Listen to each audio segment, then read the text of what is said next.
Happy Friday, dear friends. All week I was thinking, what message can I share with you? We're at a big time. It's before Shabbat. It's a few days before Pesach. What message can I share with you that would resonate? And I was thinking about all these different things I'd like to say, all these words of encouragement and finding the good, and all of that just didn't resonate with me. It fell flat when I said the words out loud. Then I heard a story tonight, and I felt like I must share this with you. There's a woman named Tamar Peretz-Levy. She passed away just recently from the coronavirus. She was 49 years old. She left behind 4-year-old twin boys. And she struggled with infertility for much of her married life.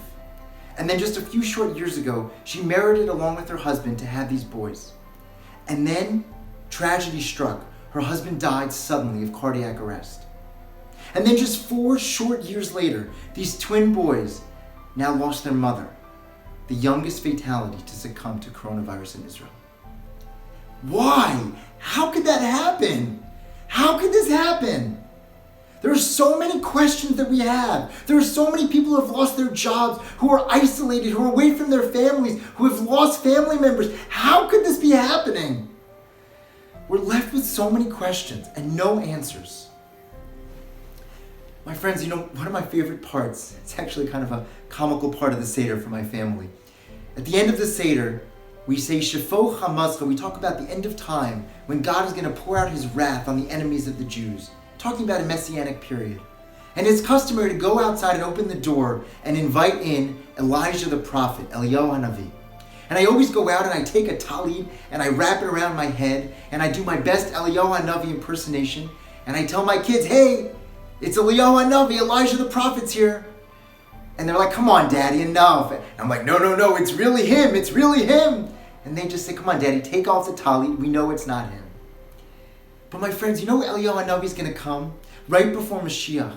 And he's going to be the one, the Talmud tells us, to answer all of our questions. And our sages tell us not just our halacha questions, how do you do this or how do you do that?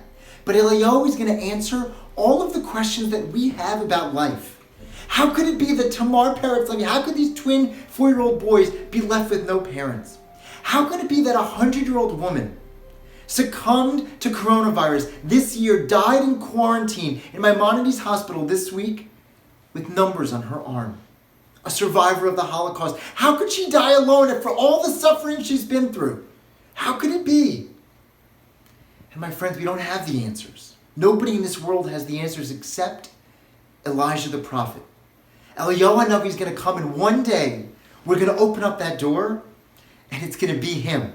And Eliyahu Hanavi with his radiant countenance is going to come and he's going to hug us and he's going to kiss us and he's going to say, my friend, my dear child, it's time to come home.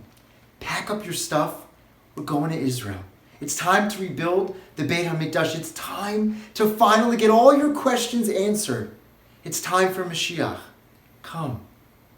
And that moment we've been waiting for, and I've been thinking about every single day for much of my adult life. And I've always tried to make it real, but never has it been more real than right now. So much, my friends, we should pray, we should beg that this year be the year that we finally open up that door. And it's not Daddy wearing a talit, it's Eliyahu Hanavi. It's somebody tangible, somebody real, somebody who's coming to take us home. Let us all pray that this is the year that all those 2,000 years worth of questions is finally answered. And we're finally able to greet Eliyahu Hanavi and drink that cup of wine that we leave over for him as we go and greet Mashiach in the land of Israel. I wish you all a safe and happy, healthy Pesach and an amazing Shabbat. Thank you for listening to the Masorah Minute.